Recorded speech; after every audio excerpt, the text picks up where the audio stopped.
gerdanla tutsaktı ben ellerinde, mükemmel bir film tadında. Hatta gözlerin önünde bana göre biri var, kabul edilecek, ona haber veriyor. O gün gelecek, ey.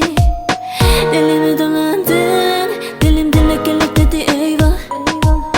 Bilemedi ne yapayım, şu an konuşmanın ne gereği var.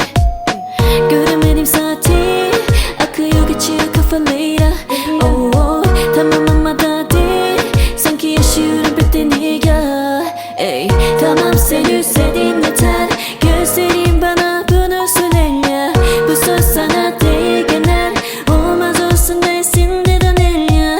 Daha da neler ya başımıza, seni ben bileyim. Beni sen gidiyorsan git, ateşini ver derdime denk yok. Merhamet hiç şansın tabii kör olsun.